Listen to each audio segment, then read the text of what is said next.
عبدالله ابن مسعود رضی الله تعالی عنہ فرمای وی ما د نبی علیہ الصلوۃ والسلام نه یو ځل تپوس وکړو چې د قیامت نخي او د فتنو نخي سری.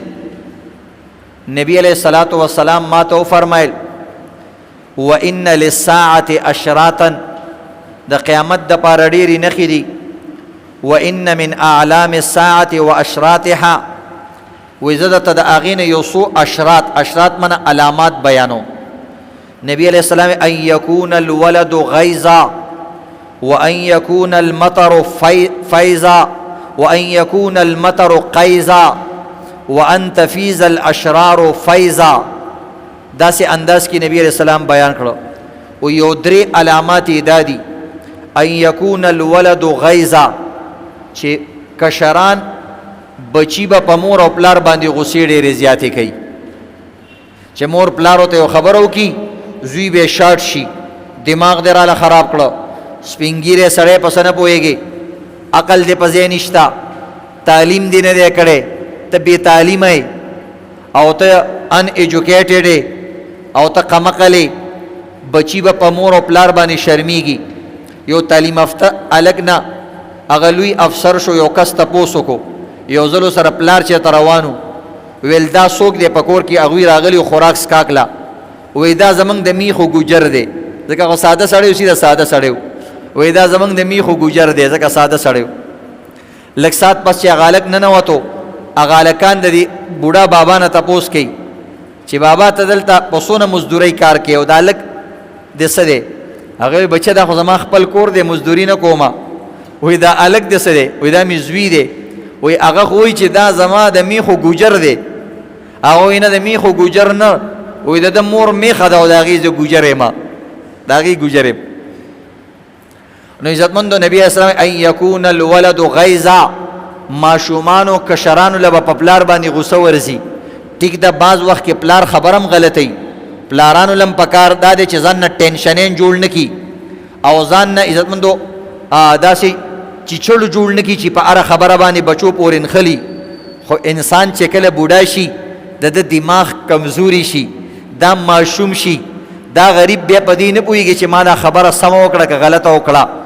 څنګه چې ستا زوی کله تا نه بریت راکاږي ستا زوی تا نه کله وروځې راکاږي ستا زوی کله تاله د سپېږمو کې په دې پوزه کې ګوتې درکوي کله د نه ویښته ګیره راکاږي تا باندې د هغه دا خبرې بدې نه لګي کله په غلطۍ کې تا ته بچی کنظلم وکړي ته خیر دی قمقل دی په دې خبرو باندې نه پوهېږي. نو دقه شان الله رب العزت قرآن کې وایي دا ماشوم زه غټ کما عقلمند یې کما بیا یې ځوان کما بیا دوباره واپس هغه بې عقلۍ والا ژوند ته راولمه. ماشوم او بوډا یو شان دی. نو نبی علیہ السلام وایي ان یکون الولد غیظا ماشومان به په مور او پلار باندې غصې کوي. وان یکون المطر قیظا بارانونه به کوي خو بارانونه به کېږي اخري زمانه کې خو بارانونه به یخني نه راولي. باران به وشي په سبا به بیا ګرمي باران به وشي ګینټه پس به بیا ګرمي.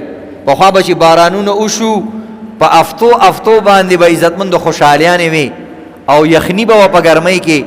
وایي داسې زمانه به راشي چې بارانونه به کېږي خو ګرمي به نه ختمېږي. وان تفیض الاشرار فیضا او د ذلیل خلکو به ډېر زیات فیض وي او د هغوی به ډېر زیات عزتونه کېږي. تاسو اوس وګورئ عزتمندو بدماش سړی هر سړی هغه ته سلام کوي. افسر سړی چې څومره غټ ظالم وي خلک هغه ته د ټولو نه غټ سلام کوي بلکې په دواړو لاسونو باندې هغه ته سلام کوي. لسل کسان د هغه نه تاویږي را تاویږي هی هغه رسول په هغه وخت کې دا خبرې کړي دي چې په هغه وخت کې دا یو شی موجود نه. بیا عبدالله ابن مسعود ته وایي ان من اعلام الساعة واشراطها ان يصدق الكاذب وان يكذب الصادق. دویمه نښه دا ده رښتوني ته به خلک دروغجن وایي او دروغجن ته به خلک رښتینی وایي.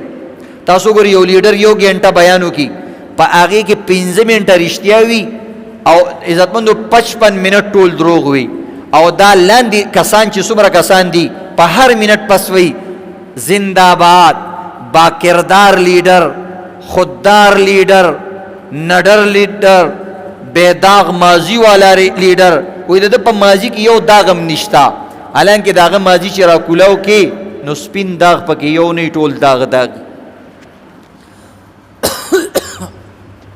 وی بے داغ داغ مت کہو سب داغ داغ ہے. وی دا راته وایي چې پلانې بې داغه دی، ټول داغ داغ دی، خو تا ته استور داغونه سپین ښکاري، نو دې کې عزتمندو ستا د سترګو قصور دی، ستا د عقل قصور دی چې تور داغونه هم تا ته سپین ښکاري. ستا مثال د هغې غویي دی او ستا مثال د هغه چیلۍ او دغه سنډا دی چې هلته شنه ګیا نه وه او هغه مالک به چې کوم دی هغې له اوچه ګیا ورکوله او هغه سنډا او هغه چیري به نه خوړله، نو بیا به هغه میخې پی نه ورکول، چیلۍ ګډې به پی نه ورکول. سړی ډېر زیات پریشانه شو، نو چا ورته ویل اسان کار دی، شنې چشمې وله جوړې کا. نو شنې چشمې چې جوړې کړې نو اوچه ګیام ورته بیا شنه ښکاره کېده او په دواړو جامو به بیا خوړله. ستا مثال د اقه سنډا دی، د اقه میخې او د هغه چیلي او د هغه ګډې دی چې تا ته اوس اوچه ګیام شنه ښکاري.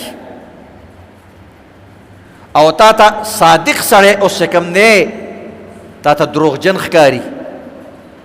قرآن حدیث والا کس تا باندې بد لگی، جمعات سے روزہ تبلیغ پتا باندې بد لگی، نیک سړی تا باندې بد لگی، دی کې داغه نیک قصور نه دی، دی کې ستا د سترګو، ستا د زړه او ستا د عقل قصور دی. د الله نه پناه وغواړه، الله دې په سترګو توروالی راوستی دی، الله دې په عقل پردي اچولی دی، الله دې په زړه باندې تورتم راوستی دی. د دې علاج وکړه، ګینې عزتمندو د دې علاج به بیا د جهنم په سرو لمبو باندې کېږي. بیا نبی علیہ السلام وایي ان یؤتمن الخائن وان یخون الامین. خائن خلکو ته به خلک وایي دا ډېر ښه سړی دی، ولې د ده زوی په نوکرۍ باندې لګولی، پلانې سړی منې وی یار لیډر داسې لیډر پکار دی، ولې د ده زوی افسر لګولی، د ده زوی چپړاسي لګولی دی، د دوی زوی چې کم دی په یو دفتر کې یو وړوکی شان نوکرګوټ یې لګولی دی.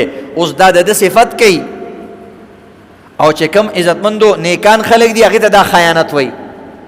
ما د چا له څه وکړله، دا خو بس هسې چڼی دی، ټول عمر چې کم دی بس صرف په دې قرآن پاڼو باندې پوهېږي، نور دا په څه پوهېږي. نو دا یاد لري عزتمندو دا خبرې دی پیغمبر. بل وایي وان یسود کل قبیلة منافقوها وکل سوق فجارها. وی بل علامت دا دی عبداللہ ابن مسعود، اے زما بچیا بل علامت دا دی چې د هرې قبیلې مشر به منافق شي، مشران به منافقین وي. منافق څه ته وایي؟ چې په خولې یو وي او په زړه بله وي. داسې دي دا ټول لیډران او اکثر کسان داسې دي که نه، دا ناظمان، دا کونسلران، دا ټول کسان داسې دي که نه. وایي د قبیلو مشران به چې کوم دی داسې خلک شي. یو سړي په فخر باندې ویل وی ما نه چرته څوک هم نه خفه کېږي. ویل ولې؟ وی مړه موږ د هر چا په ها کې ها میلاوو، د هر چا په ها کې ها میلاوو. چې څوک بده خبره وکړي موږ ته تم ټیک وی، چې څوک صحیح وي موږ یو تم صحیح وی، خو دې بل هم بده نه ده ویلې. یو سړی هم رانه نه خفه کېږي. وی ما نو اوسه پورې څوک هم نه دی خفه شوی. نو هغه بل ملګری ورته وایي که نه، وایي ساده خبره وکړه که نه چې زه لوی منافق یم. وایي داسې ساده ژبه کې ووایه چې زه لوی منافق یم، ځکه ښه سړي نه بعضې کسان خفه وي، داسې کېدی نه شي چې دا سړي نه ټول خوشحالي. نو بهرحال عزتمنو دی وکل سوق فجارها، او بازارونو کې به وي فاسقان خلک ډېر شي. او دا سوچ کول پکار دی.